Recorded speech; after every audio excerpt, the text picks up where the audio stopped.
There's a new multi-pronged effort to crack down on leaks in Washington. The man tasked with plugging those drips from the White House is coming up on Hannity in an hour. Here is a preview clip from Sean's interview with new communications director Anthony Scaramucci. Some people think that we're naive, and when I've said I'm going to get rid of the leaks, I know I'm in a cesspool called Washington, or a swamp called Washington, so it'll be virtually impossible to get rid of every leak, but I think we can take dramatic steps to get rid of leaks. Now, one of the big problems here that I'm discovering in the comms team is that senior people are really the guys doing the leaking, and they ask junior people to leak for them.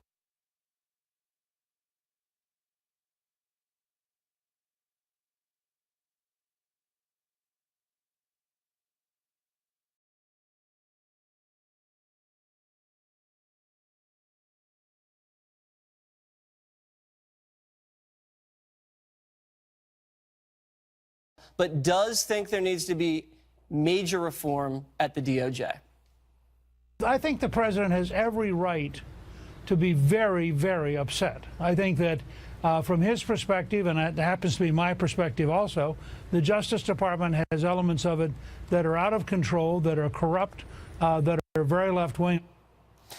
Well, let's start with the leaks first, Dana. Scaramucci said something fascinating to me, that actual communications guys were telling the junior communication staffers to leak on their behalf. That's nuts. Okay, but that's actually not what I heard him say just there. What he was saying is that, one, he's glad he reports directly to the president. In my experience, all assistants to the president report directly to the president, and you coordinate through the chief of staff. So I don't actually think that that's new, unless the current chief of staff was trying to change that when Scaramucci was coming in. That's possible. Second, what I heard him say is that he is glad that now he can protect the communication staff, and especially those junior staffers, from people who were trying to get them to leak on their behalf. To me, what he was saying is that that was coming from outside of the communications shop, so that he's trying to, one, to get some solidarity with his communications team, which sounds good, but that sounds pretty juicy. Yeah. If there are, I cannot imagine that actually happening. In my experience, like trying to think that if, let's see, that Josh Bolton tried to tell my assistant press secretary, without my knowing, to leak something in particular about what had just happened in the Oval Office. I mean, it is inconceivable. So you would take the fall if it hit the fan. That's a bullying tactic for a boss to do that to a junior staffer, I think. Well, absolutely, especially if they're if he's doing an investigation and he's finding out that these junior staffers are telling them, well, look, I didn't want to leak that, but they told me my job was on the line if I didn't. I mean, that is just Forced astounding. leaks, unbelievable. In the White House. So Jeff Sessions also now looking at some of these leaks, and we had a list put together by our brain room here at Fox News of all these national security leaks.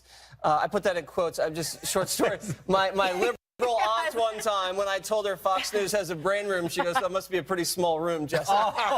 But a lot of people don't know what the brain room is. It's a great room.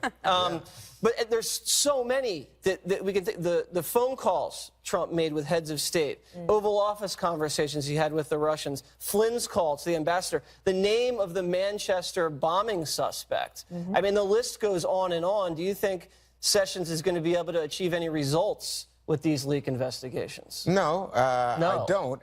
And also, you know, I've been a White House reporter. I know how leaks work. This is not how leaks work. It's not that somebody is putting pressure on a junior guy to go leak. People leak because they have a grudge, they have an agenda, they want to get attention, they want to float trial balloons. And in this case, there's so many different factions within the Trump White House that everybody is trying to look out for themselves. And just the dynamic that Dana described to you, where most people would come and coordinate through the chief of staff to get to the president, what you hear from Scaramucci, and what struck me in his statement was he's going directly to the president. So he's bypassing Reince Priebus. Not good news, Mr. Priebus. But can I say something? I do think that there is a distinction here between what Jeff Sessions is looking into and what White House Communications Director Anthony Scaramucci is talking about. The criminal leaks, when you're talking about these national security issues, Yeah. that actually you might be able to track those down, and you might be able to do something with those. The leaks about sort of intrigue within the White House and gossip about like that kind of leak, that's not something that Jeff Sessions should even bother looking into, but they should try to stop at the White House. And the national security leaks are really what is the most concerning here, because not only do they obviously undermine the Trump administration, but they undermine our national security as well. And we saw this play out when the UK temporarily paused intelligence sharing with the United States over the Manchester bombing incident and the leaks of that information. And look, Secretary Kelly said back in April that we're facing terrorist threats as high as 9/11. So at a time where we're facing such great threats, why would we want to undermine intelligence sharing with our allies that could potentially keep America safe? So, of course, this is an important issue. The Attorney General absolutely should be going after this and trying to find the leakers and punish them as well. Maybe you should go and visit Donald Trump, who was talking about some of our sources and spy work over in Israel.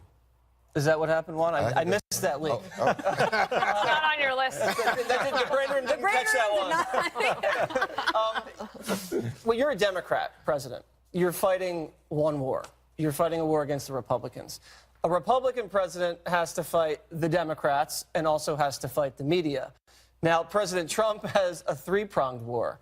The media, the Democrats, and people within his own government who are leaking to hurt him. I mean, that's a lot of work this guy's got. Exactly. For him. I like how Scaramucci described himself as a front stabber. That was Not an a backstabber. aggressive move. He stabs you in the front because Trump is a front stabber too.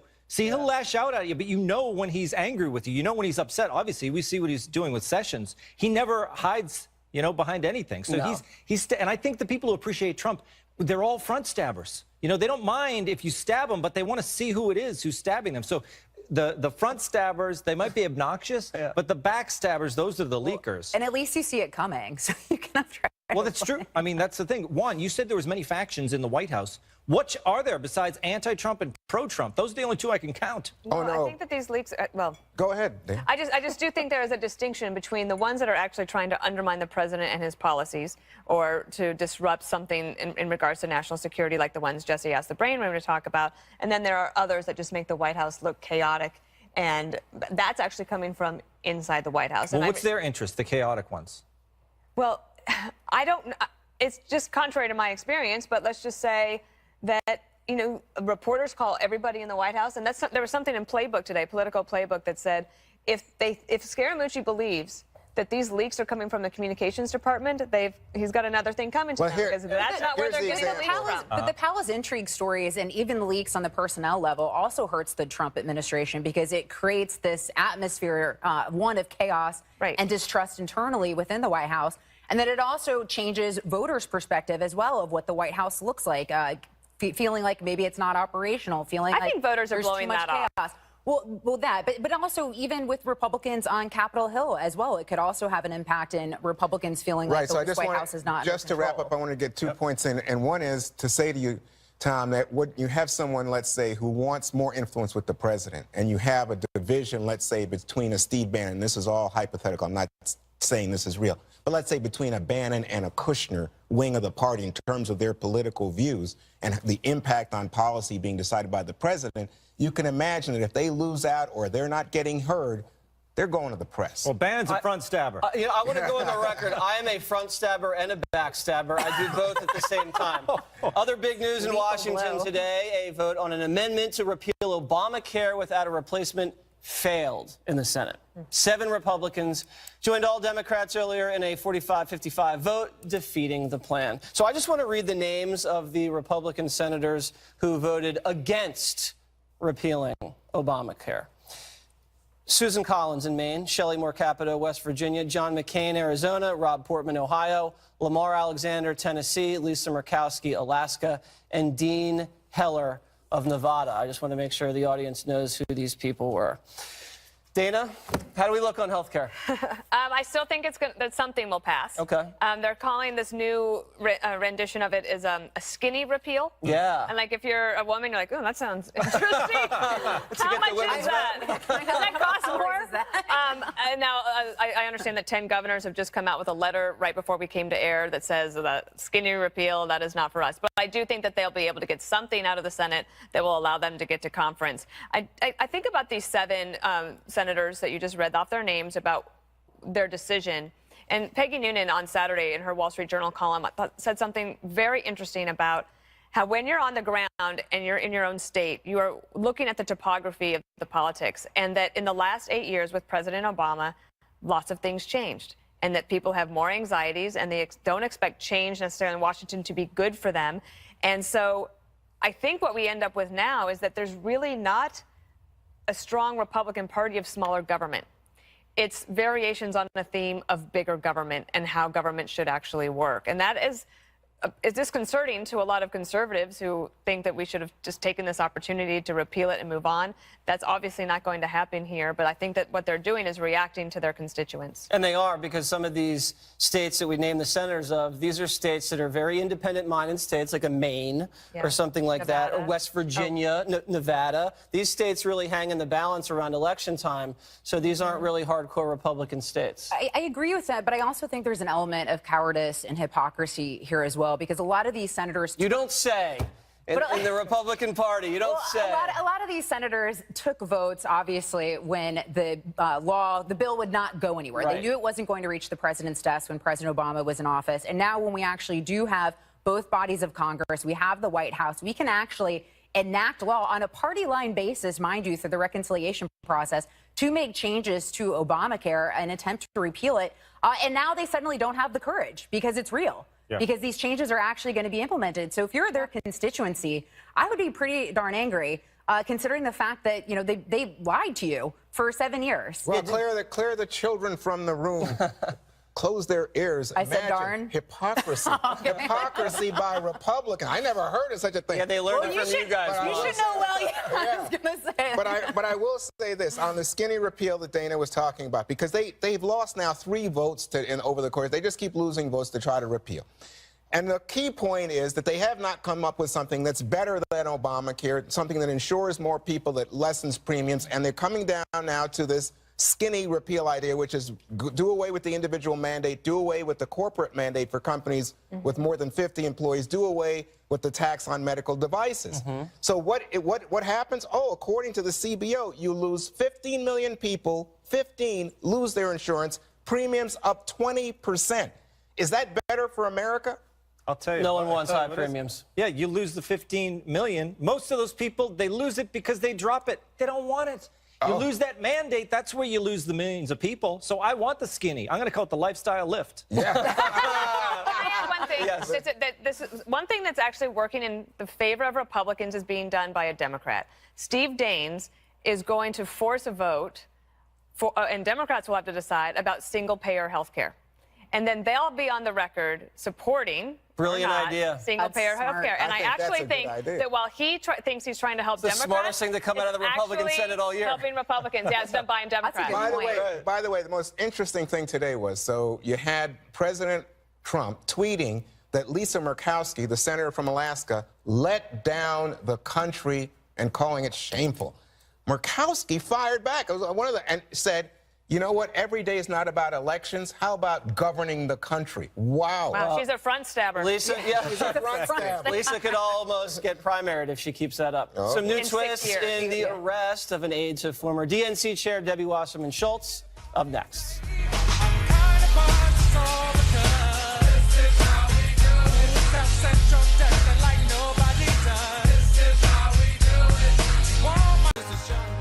I'll follow up now on a story we mentioned last night.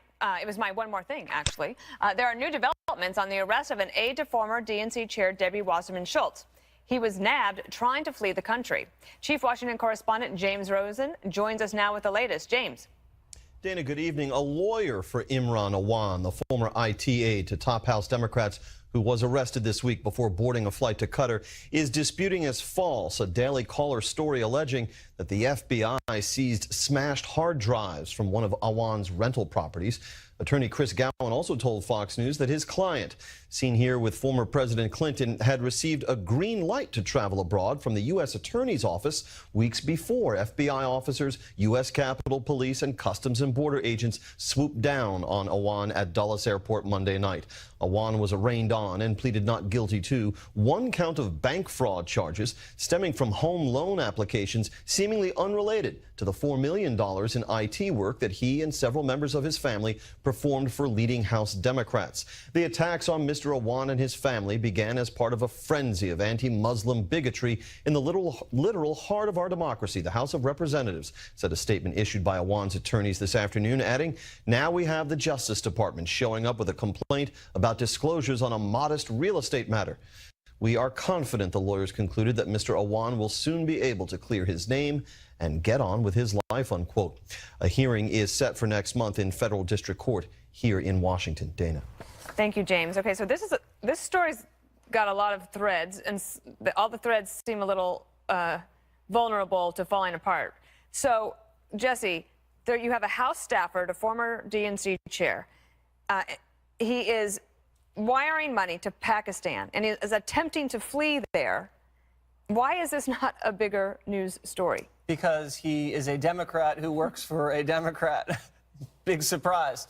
Listen, when you register, Juan, as a Democrat, is there a mandatory course on how to destroy evidence? Because Lois Lerner, she shreds evidence. Hillary bleaches her hard drive. Oh, yeah. This guy's smashing hard drives with hammers. Hillary's team, too. I mean, what is it with these people? Whatever works. And I don't like also how this guy plays the victim card, saying this is an anti-Muslim jihad here. Democrats want to keep religion out of everything all the time, but then when they use it, they only use it when they want to beat the rap. This guy's innocent until he's proven guilty in a court of law. I understand that, but it looks so bad, especially when you're trying to flee the country. Now, imagine if a Trump staffer was fleeing the country for Russia? Yeah, for Russia, right. Smashing hard drives. I mean, come on, this would be national news. And get this one. So he initially got in trouble back in February. He had been working. He had his whole family working for Democrats doing IT stuff. Most of the Democrats, except for Debbie Wasserman Schultz, basically cut ties with him in February. And he was on her payroll until Tuesday, the morning after he was arrested. What is that all about?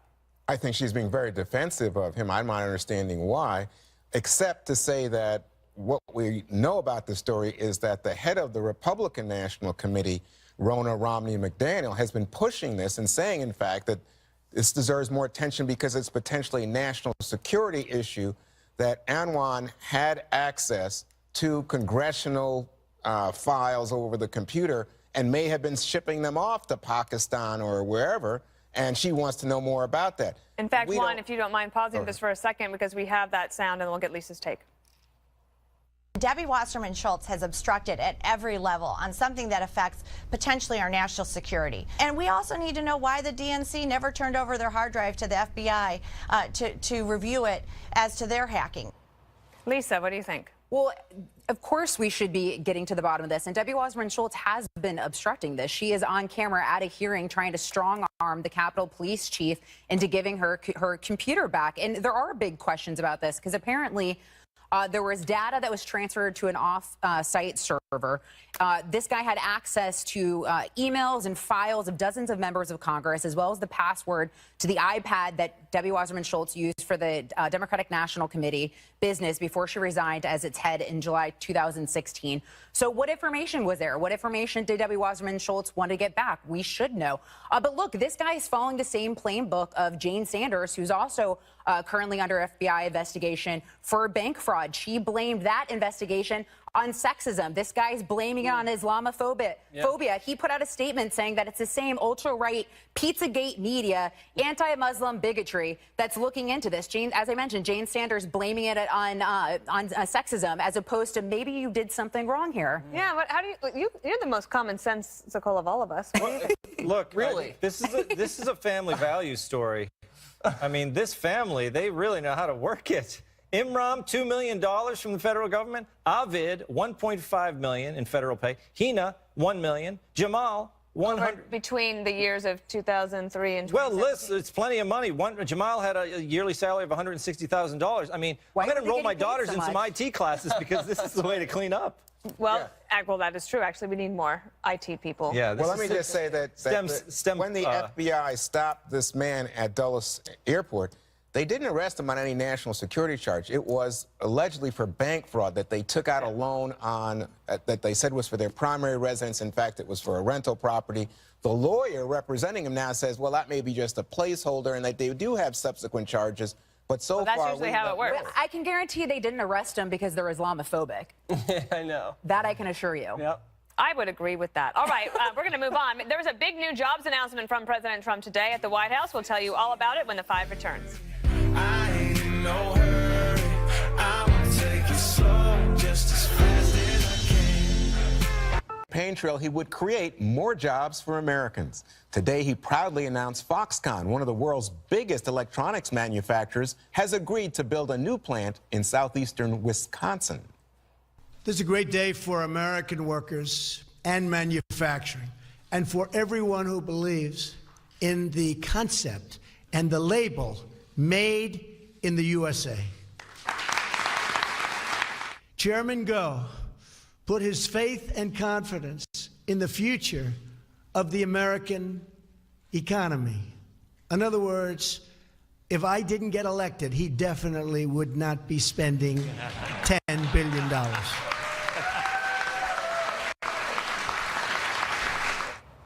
So, Tom, what we see here is the president saying, I'm delivering on my pledge. The critics are saying big money is going to Foxconn, and they've made promises before about moving jobs to the U.S. and not kept the pledge. But there's big money going to Foxconn, $3 billion from the state of Wisconsin, in addition to other tax incentives and the like. What do you make of this? Well, the real surprise is look at what block we're in, the C block. This should be #1, and it's Trump's fault that it's not on #1 on page 1, because he's talking about Jeff Sessions and he's tweeting about the military. It should have been Foxconn Day. He should have told those senators, take the day off. This is stealing jobs from China Day in America. You'd be a good comms person. Exactly. Anthony Scaramucci's talking about stabbing people from the front. I'm like, it's Foxconn Day in America. It's Wisconsin. It's everything he promised. Wisconsin, which he never stops talking about. It's a good thing you can't reach me from across the table. Exactly. I'm like the stretch. The thing is that it's got everything. You know, I'm thinking like when he builds the wall, that's going to be buried on page 3 because he's going to be tweeting about something else. Yeah, that's a good point. That was interesting. But Dana, when we think about Trump delivering on the promise to bring jobs, the question is this a victory, or is this more of what we've seen before, which is like Carrier, which said, oh, we're going to keep 1,000 jobs, and then 6 months later, they're laying off 632. Caterpillar shutting down after promising. They're shutting down here, moving to Mexico. Nucor, the steel maker, CTS Electronic, even Ford is still moving their focus operations to Mexico. Well, as a free market conservative, I think that those companies should be able to make those decisions. But if President Trump is going to roll out the red carpet like he did today for these guys and shine a light on this, then he should continue to hold their feet to the fire and make sure that they follow through on it, because it is true that Foxconn has made promises before and those plants did not get built. But this is also being done in Paul Ryan's district in the town of Janesville, and there's some really good news for Foxconn there. There's some great employees. These guys want to work, and because the government has been thinking about this ahead of time, there has already been some worker retraining being done, and so this plant apparently won't open until 2020. That means that there's plenty of time to try to get as many workers as possible in that area that they can hire up to speed so that they can actually do those jobs. So, Jesse, how do you view this as a victory in terms of Foxconn supplies Apple and a lot of the big manufacturers? Those jobs have not been in the United States. They've been leaving the United States. The contrary argument, as you heard, is that they're the government's giving away billions in order to get them to establish the factory here. They're not giving away billions. They're creating tax incentives so they don't have to pay lots of taxes to the states so they can squander it on waste and pork. Trump is making blue states great again, Juan. Oh, that's true. That's true. This Wisconsin is going to I think, be enacted in 2020. That sounds like the year Trump's going to win re-election. These salaries also, they're not Obama-era burger flipper salaries. These are $54,000 a year salaries. Yep. This is high-tech manufacturing. It's everything that people have been talking about wanting to do. I think keeping jobs in America is President Trump's core message, or one of them. It's going to help him win re-election.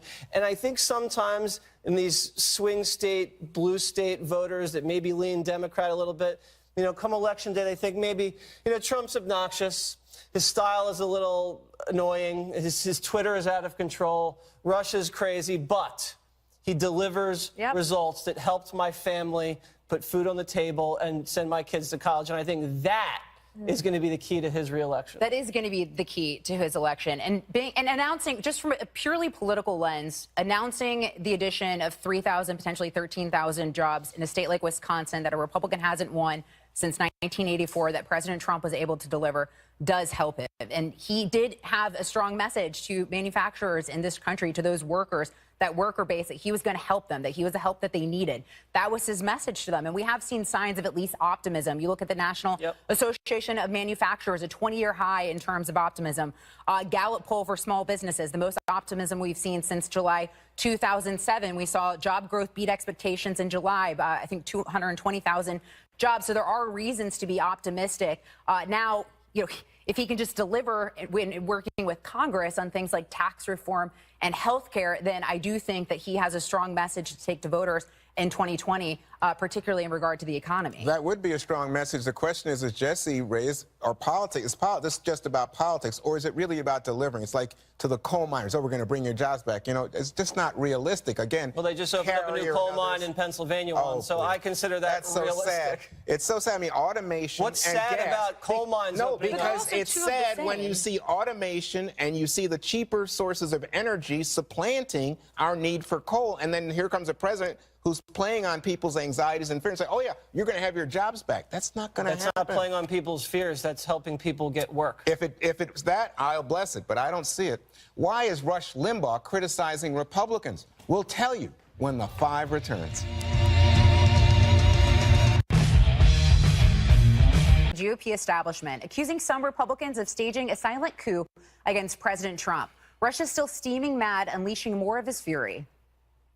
What Trump is talking about here, why aren't these Republican committees? Why aren't these Republican investigators? Why isn't my attorney general looking into Hillary Clinton's crimes? If you're going to investigate what all went on with Russia, how in the world do you leave the Democrats out of it? How do you leave Hillary Clinton out of it? The Republicans run the show. It's time for the Republicans to start acting like it. Politics is what it is. The Republicans don't appear to want to play the game. So, Dana, he had also talked about, Republicans sort of squandering the majority with things like Obamacare. Clearly, Republicans can get Obamacare repeal and tax reform done on a reconciliation party line basis. If they don't get these done, are they going to squander their majority? Well, it could be very difficult because it's unlikely. Well, I actually think that the Republicans will be able to keep majorities in both the House and the Senate come next year, because I think that the Senate, that the Republicans could pick up a couple of seats there, but still it's short of 60. And so the question is, on regular order, could they actually do it? So they have to show they're able to govern. I think one of the reasons that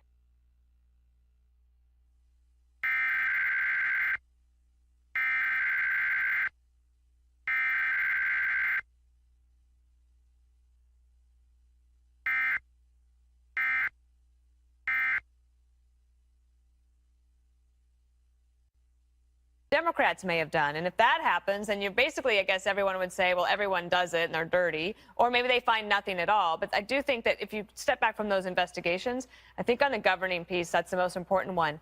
This is the best opportunity to get tax reform so that you can get more Foxcons, but actually American-owned companies wanting to expand in America. The tax reform piece is the most important thing, and they've got to put all of their weight behind it in September. Yep. So, Jesse, do you think that, did President Trump make a mistake then by saying, I'm not going to go after Hillary, I'm going to leave it alone? Should Republicans try to move forward on the investigations into her? He said that during the transition, so that was before all this Russia hysteria. Now I think you can play the Clinton card. What always happens in Washington is Democrats, they overreach, And then Republicans always seem to underdeliver. If you just look at, right now, Democrats want to basically throw Trump in jail. And Republicans won't even look into the Clinton Foundation. The Democrats socialized the health care system, and Republicans can't even repeal and replace. The Democrats opened the border wide open, and there's people in the House that won't even fund the border wall. So right now, I think what you see is Democrats treat politics like life and death, and Republicans treat it like a parlor game. The Democrats will smear you, they'll destroy evidence, they'll criminalize your behavior, and Republicans will run away from a headline in the Washington Post because they're afraid of bad press. They just need to stick to their guns. Voters put Republicans in control of the government for a reason, and they want to have the Republican Party to deliver. If they don't deliver, what are they good for? You have a quarterback in Donald Trump, okay? Yep. He's got a great arm. He throws a long ball. But if you don't have anybody blocking for him in the House and the Senate, the guy's going to get sacked all day. You can't move the football. That's what we have here. Well, don't you think the point here Did you understand that analogy? I followed the entire Even you understood Dana the was sports going through her analogy. mind. She saw the And throwing of also, the football. I appreciate season-appropriate sports analogies because, like, you can't do hockey Dana, in it's not football. It is too. Preseason starts this weekend. No, no. Juan, is there an element of hypocrisy? Juan, is there an element of hypocrisy here? Because Democrats were talking about, obstruction of justice. We know that Loretta Lynch instructed James Comey to call the investigation, Hillary Clinton investigation, a matter as opposed to an investigation, to try to downplay it. Apparently, we don't know this, but allegedly there is Loretta Lynch told the Clinton campaign that she wasn't really going to go after. That's not true. Well, that's what's been reported. We don't know yet, but that's allegedly. Allegedly is what I said. Reported. That was okay, but what we do know is the matter. What we do know is the matter part. So is there not an element of hypocrisy here with the Democratic Party? It's so curious to me to hear Rush Limbaugh say this because I think he's talking to Republicans. He's not talking to Democrats, Lisa. He's talking to Republicans about how Republicans are behaving. And I see this in the editorial pages of the papers, and specifically the Wall Street Journal. New York Times. They say, the Wall Street Journal says this thing about going after Hillary Clinton reminds them of behavior that's practiced in Turkey or the Philippines, that this is like third world banana republic stuff. And it's just not normal, says the Washington Post, for a country like ours that's accustomed to the rule of law. You don't go after your political opponents. The decision was made on Hillary Clinton by the FBI that there was no basis for a prosecution. Nonetheless, now you have people saying, oh, Democrats don't know how to behave. Well, that was based on no prior precedent, not necessarily that she didn't do anything wrong. But, Tom, what do you think? Look, when I was in 8th grade, I asked Nancy Costa to go see Star Wars with me, and she said yes. And I didn't know what to do. I didn't plan on her saying yes. So you get that analogy? Yeah. Come on. I'm saying the Republicans are like me in 8th grade. They asked for the voters to elect them. Now they don't know what to do. Yeah. They're so used to being opposition. They don't know how to govern. They don't know how to be mean. They do have to go after the Democrats, but they don't know how to do it, Juan. They're like me in 8th grade. Wait, so what happened? Did you take her? I didn't know whether I should get her on my bike or if I should be. I met her at the movies. I don't think that was a classy move, but I learned. But it went well. At 8th grade, I think you're allowed to meet at the movies. Yeah, we did. Yeah. That's very cute. That's very cute. I hope you kept movie your was hands it? to yourself. Star Wars? Okay, all right. The original. Ahead, Rolling Stone taking on President Trump with a provocative new cover that we'll show you next.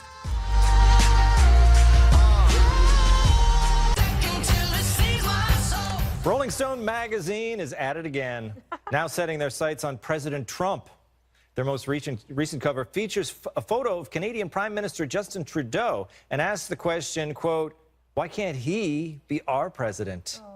You may remember it was also Rolling Stone that glamorized Boston bomber Dzhokhar Tsarnaev on one of their covers. And we talked about, we do more advertising for Rolling Stone. That's what I was going to ask Dana. Is this how they get in the headlines? Well, I think in this particular case, they like Justin Trudeau because he's cool. Yeah. Right? And they like a cool president. They loved Obama, too. President Obama, because he was cool. And he has a great summer playlist. And he believes that climate change is the most dangerous thing that we have against humanity. And he snowboards. It's a matter of style, right? They like his style, the way he does things. If he had the same policies as President Trump, they'd probably still like him. Yep. I think it's cool. It's style over substance. Lisa, listen to this. His dark hair is a color found in nature. Oh, God. Trudeau has article? a tattoo. Yeah, these are my favorite quotes. Trudeau has a tattoo of a raven inside the planet Earth. Oh, see. He does have great hair and he's handsome, but that is where his good qualifications stop. But I'll tell you why he couldn't be president. Article 2, Section 1, Clause 5 of the Constitution. He is not a natural-born citizen, nor has he been a resident of the United States for 14 years, so that's why. But no, but look, this is the same publication, as you mentioned, that put the Boston bombers on the front page, that also brought us a rape hoax as well. And look, Justin Trudeau is horrible because not only do we see recently with the payout to a terrorist of $10.5 million and then an embarrassing formal apology and a stupid statement about somehow he's creating a moral society and you have to be a moral society even when things are unpopular. But he's also a prolific panderer. We saw him wear, Ramadan socks to a gay pride rally. This is a guy who tweets about being a feminist on a daily basis, things like, you know, if being a feminist is wrong, I don't want to be right, things like that. So I'm not a fan of him by any means. Jesse, are you finally going to unsubscribe from this publication? I told you that in confidence, Shalou. It's my little secret. Rolling Stone, they were fake news before CNN. The whole UVA hoax. Yep. That was bad. I'm surprised they're still in circulation after those guys sued the pants off of them. You know, and if they like them, I'd say move the operation to Canada. We won't really miss Rolling Stone later. Yeah, we'll take Foxconn. They're fake news, but they're cool fake news. Juan, I spell their fake news with P-H-A-K-E. That's how cool they are. That is so cool, Tom. But, you know, I think this is an anti-Trump article. That's what it comes down to me. I mean, they make it out that basically he's so cool, he's so rational, a centrist, as opposed to Trump. And one of the interesting things about this is that even in the Trump White House, they have called on Trudeau to lobby President Trump. Remember on the NAFTA deal, his aides got Trudeau to call Trump and say, hey, don't pull back from NAFTA. Let's just talk about it. We'll reopen negotiations. And apparently Trump was impressed. But when you get the idea about this article, you should know it says, now Trudeau is the adult in the room. I think it's a put down a Trump article. That's what it's about. Yeah, I think so, Well, aren't they all? One more thing is up next, everybody. Don't believe me, just watch.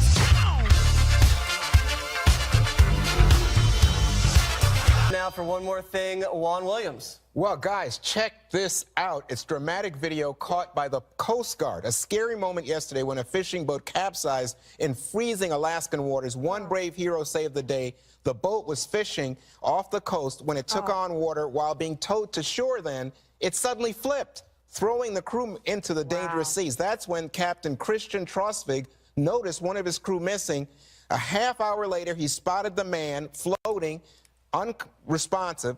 Trosvig dove in to rescue him through the 6 feet frigid waves, got his friend to a rescue boat, put him in there, and then performed CPR, saving his life. Trosvig said later he lost his twin brother to the sea and he wasn't going to lose his friend. I'm reminded of a Bible verse, greater love hath no man than this, that he would lay down his life for his friends. Wow. Amazing. Amazing, amazing video. Dana. I'm over here. I wrote a little thing today with just sharing some experiences and tips from one female White House press secretary to another, but it really is meant as advice for any woman who is trying to make it in her chosen career path. So you can check it out. There's a good advice in here. Jesse, you might even benefit from some of this advice. Well, oh, my gosh. Hey, wait a second. I'm supposed to insult Jesse. Yeah, well, take your turn. All right. There's a line. Here's mine. The Daily Show put together a hilarious video. I want to show it to you. It's the real reason that Scaramucci was hired by Donald Trump. Oh, I know this. A very, very effective communicator. Getting the simplest point. There's a lot of people here have other people swing. He says people participate goods. This is the real plan. And don't get offended on the Republican. Any place like this.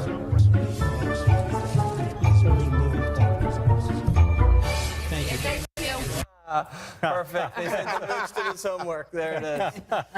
All right, Lisa. That's pretty. I don't have anything funny, but I do have good news. Majority Whip Steve Scalise was discharged from the hospital after nearly 6 weeks. As everyone knows, he sustained a single rifle wound entering his left hip, passing through his right hip, with an attempted assassination of Republican members of Congress as well as staffers. Thank goodness he's okay. He still has a journey with the inpatient rehabilitation facility. But this is after a month of multiple surgeries, so thank goodness he's doing all right. Praying for him and his recovery. Apparently, he is in good spirits, and he's looking forward to his return to work once his rehabilitation is complete. So looking forward to seeing him on the House floor. I think Republicans need him whipping some of those votes right now. So hopefully he gets back to work very soon. You know what else? He called in the other day to the conference. I mean, so he's taught. I mean, it's a great. What a great tough news. guy. Yeah. Great Him, recovery. John McCain, coming back. It's amazing. It's amazing. All right, Tom Shalil. Okay, this is a story of our proud men in blue. They jumped into action when there was an illegal break-in in Lakewood, Colorado. Take a look at this. Whoa. Oh, dear. Exactly. They didn't even get the joke.